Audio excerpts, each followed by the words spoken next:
coming up. That's Tech 9. Keep the camera on. Is that Tech 9? Oh, I was like, Chaw. So a few months back during the summer, Tech 9 put out a new album, 5816 Forest, a concept album about him growing up in Kansas City. And during the promotion of that project, he was on several different podcasts, one of which was a show called Back on Fig. Now, I initially wrote the script for this video in the summer, right after he did this interview. I was gonna make this video before the Gathering of the Juggalos this year, but I decided to wait, as I did not want to ruin anybody's experience of seeing Tech 9 at the Gathering of the Juggalos this year, or sour the possibility of him coming to the Gathering of the Juggalos this year. Regardless of some hate campaigns that are ran against me, I do care about this Juggalodium. And I do want people to have fun and enjoy what they enjoy. Because at the end of the day, it doesn't matter what I think of an artist, it matters what you think of an artist. But I feel I still had to make this video. It still blows my mind that this is a real thing, that Tech 9 really did this. Tech 9 pulled up to the Super Gathering in 2019 looking for beef with Juggalos. First, he talks about his history of painting his face, and ICP is not mentioned, but towards the end of the interview, he is asked about the first time he saw Juggalos at his shows. When you first seen Juggalos at your show? I started seeing Juggalos at my show after Angelic. You know what I'm saying? 2001. Okay. I didn't know what they was. I just would see. Back there. Notice the little laugh from the person in the back there. That's somebody who walked in with Tech in the beginning, someone who I think is in the Strange Music / Tech 9 entourage. Maybe social media, maybe personal assistant, but why the little laugh? Don't we make you laugh? Aren't we fucking funny? It's like there's an inside joke about Juggalos. Next, we have Tech 9's perspective on Juggalos. I didn't know what they was. I have not a clue what a Juggalo is. Let me tell the story. So after Angelic, I started seeing, you know, the thing on their shirts. Because niggas was asking me, is that you on their shirts with the wild hair? I said, nah, that ain't me. I don't know what that shit is. We didn't make that. He claims that people thought that the Hatchet Man logo, the Psychopathic Records logo, was him, was Tech 9. So we did a whole tour with BG Bullet Wound and Cut Calhoun and Scatterman and Snuck Brim and all them. It was one of our first tours, nigga. Can Tech 9 say that word? You know what I'm saying? 2001, off of Angelic. Once again, keep in mind, this is Tech 9's perspective. And that's when a lot of Juggalos really found out about Tech 9, was Angelic. That's when I started seeing his music promoted heavily online, started seeing it shared on horrorcore.com. Tech saying that he noticed Juggalos heavy on that tour definitely lines up. That's when a lot of Juggalos were definitely pulling up to check out Tech 9 for the first time. At the end of that tour, we were close to home, like Lawrence, Kansas. I'm trying to remember all this shit. That's why I'm stopping this shit. At the Granada Theater, we would pull up. Whenever we came to the shows, them motherfuckers wearing them shirts was always the ones sitting on the ground at 2 o'clock in the day, nigga. Doors don't open till 7, my nigga. Yeah, in there loading. You know what I'm saying? Nigga, so. What's so funny? It's almost like a certain sect of hip-hop takes us as a joke or something. So, you know what I'm saying? So those are always the first ones there, man. Yeah, that was so real on that tour. They were the most dedicated fans, and that's funny, I guess. Next, Tekanina talks about his first interaction one-on-one with Juggalos. I said, hold on, stop. I got to talk to these motherfuckers. All right. They was on the ground. We had got into town like 2, because load-in is like at 3 or some shit like that. You know, so they already out there, nigga. So I said, what's that on your shirt? And they said, this is Hatchet gear. I said, what the fuck is that? So he claims he learns about Juggalos and ICP on that tour. He saw enough Juggalos pulling up to that tour that it made him question it and actually go up to them and talk to them and get to know them to find out what was going on. They said, the Hatchet Man. I was like, what the fuck is that? They said, oh, we're Juggalos. I said, what the fuck is that? Yeah, it's us, brother. They said Juggalos were ICP fans. I said, oh, Insane Clown Posse. Yeah, I heard about them. They got signed to Disney and they got dropped and shit and they started their own shit. Yeah. I heard about them because of more clowns, nigga. I'm the killer clown, nigga. I knew about them, you know what I'm saying? But I didn't know about the music or they fan base or nothing. Now we have a bit of a time jump from Angelic to his next album, Absolute Power. 2002 comes, we do Absolute Power. I go on tour with Jay-Z,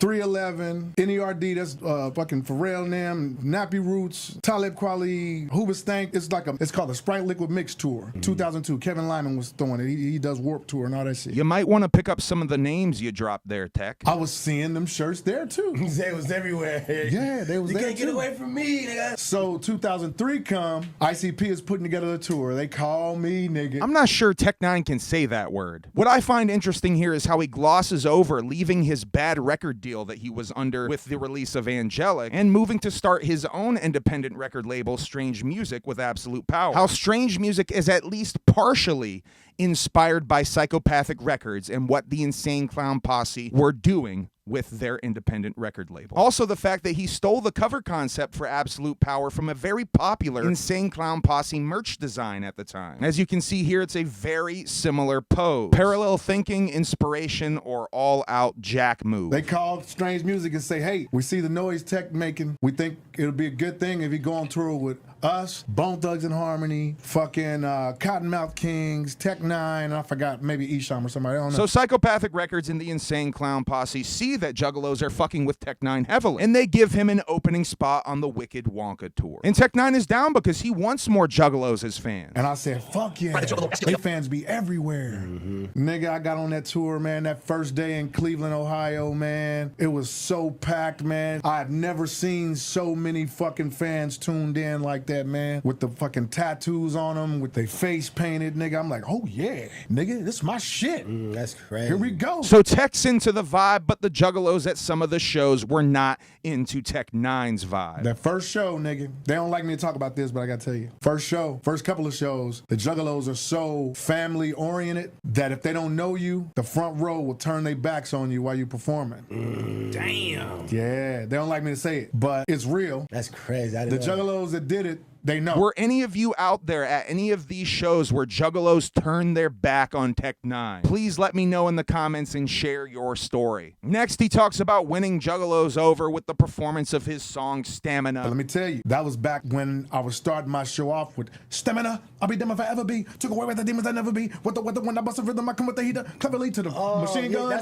I love how dude keeps talking and Tech just looks at him and keeps rapping over him talking. Nigga, nothing will ever be. I So remember killer, watching Flowzilla, that. Gorilla, if I was a felony, I'll be gonna lie, how to do it time for the clip. Nine.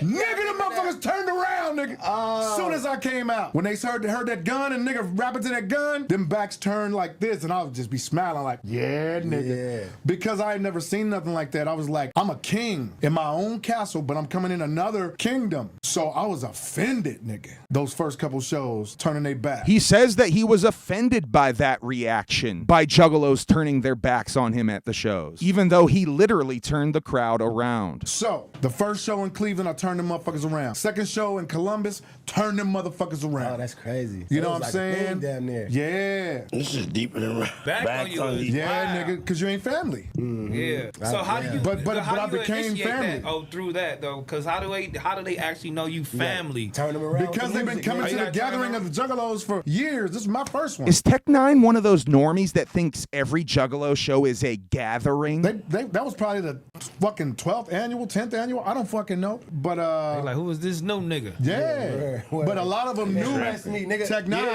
Yeah. But the motherfuckers in the front must have been like OG Juggalos. Oh, they controlled the So whole they narrative. turn their back, nigga. Next, Tech9 gives a full demonstration of the turning of the backs of the Juggalos, which also gives him an excuse to rap Stamina again. Aren't we lucky? Hopefully uninterrupted this time. Stamina. So this is their back's turn right here. This is the stage right here. They meet. This is them.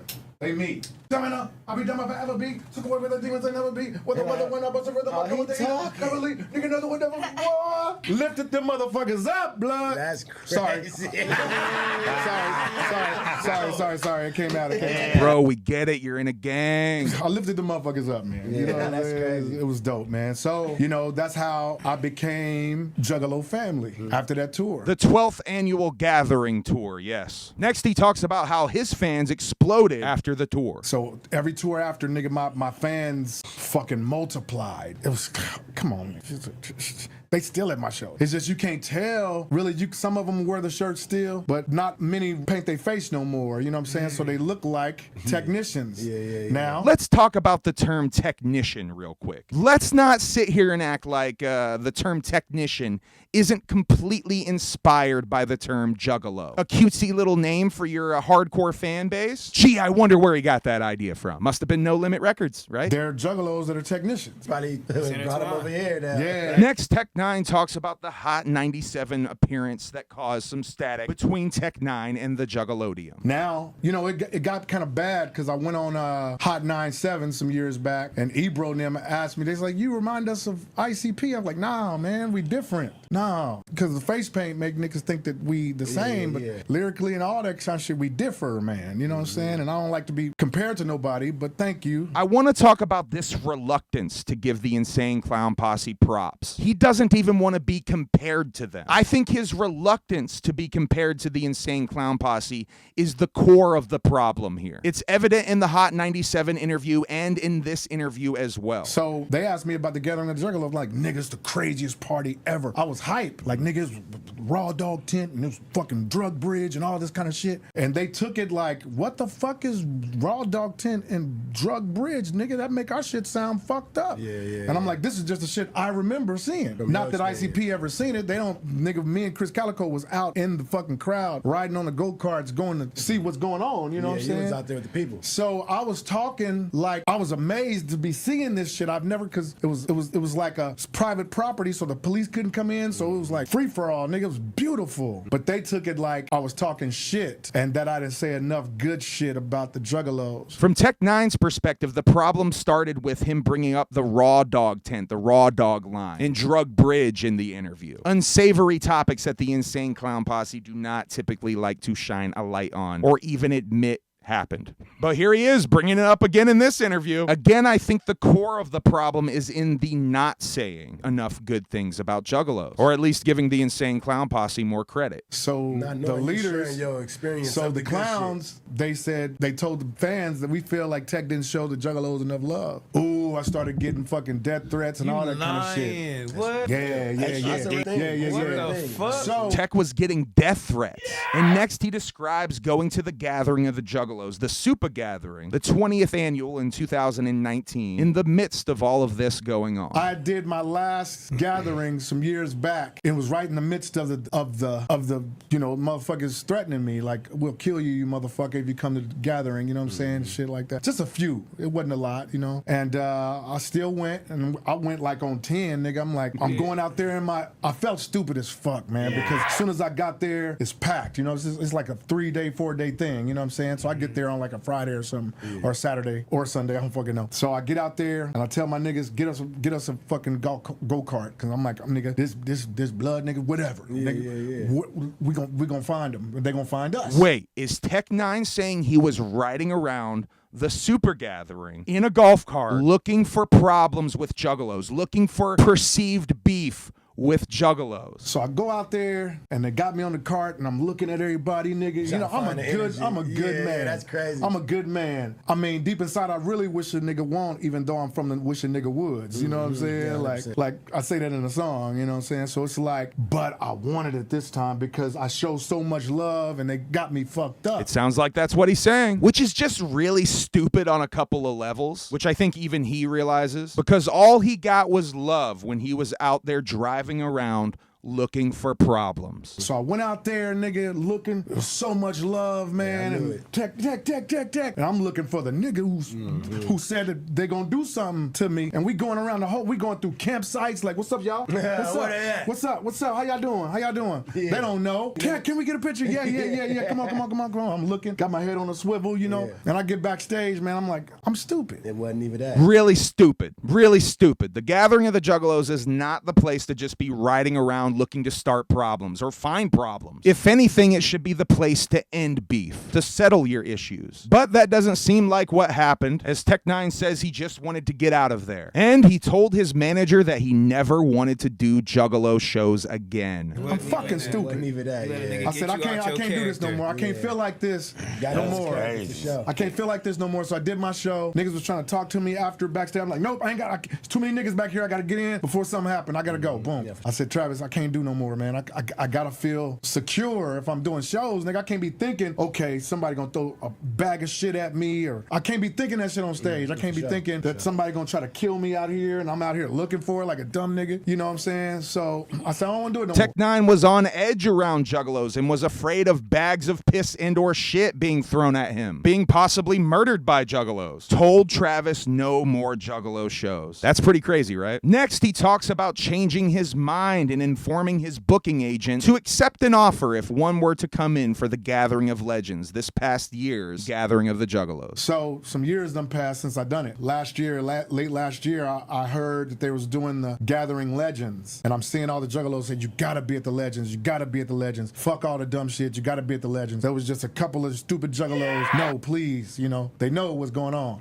Me and the clowns talked, you know, me and Joe Bruce talked, and I had to tell them my history and, you know, how I'm from a real gang, you know what I'm saying? We get it. You're a blood. You're in a gang. We get it. 37th Street, Foodtown, Bremen. It's like, if something happened between then, your crew was gonna become a gang, because they was fighting the FBI. Like, Juggalos are not a gang. I said, if something happened to me, y'all gonna be a gang. You know what I'm saying? Because it's gonna have to go there. And he's like, I'm not scared. You trying to scare me? I was like, no, brother. I'm fucking fearful of the shit to happen. Nigga, I don't want it to happen either, nigga. It ain't just you scared of me because I'm in a gang. We get it. Nigga, it's gonna be no more music. You know, if we come, you know, if we bump heads, you know what I'm saying? So we fixed it. They came to I came to Detroit for a show. They came out and introduced me. It was love. You know what I'm saying? So this past year, I heard about the Legends, and I see all the comments. So I called my guy who does the booking, who's part of the booking, Corey. I said, Corey, man, if Psychopathic calls and say they want me for the Legends, I'm doing it. Tell them yeah. So I'm doing it. Damn. Okay. I'm going back. It's coming up in August. Let's go. Right there. Yeah. Out here, man. Where they having it at? Somewhere in Ohio, I think, man. You know what I'm saying? You know what I'm saying? Their backs won't be turned this time. They ain't turning their back no more. That shit is out, man. What do you think of Tech9 saying that he pulled up to the Soopa gathering, to the 20th annual Gathering of the Juggalos, looking for problems with Juggalos, looking for beef, riding around in a golf cart looking for beef with Juggalos? Do you think that Tech9 should give ICP/Psychopathic Records more props, more credit for what, in my perspective, is a clear inspiration? They can say No Limit Records all they want. Is Tech9's new album the corniest... Is Tech9's new album the corniest concept rap album of all time? Purely speculation, of course. Let me know what you think down in the comments. Hit the like and subscribe gimmicks to reassure Tech9 that there is no beef. Hit the like and subscribe gimmicks to eject Tech9 from the Juggalo escalator. Thank you very much. I love you, and whoop whoop. These bitch ass artists out here ride the Juggalo escalator all damn day.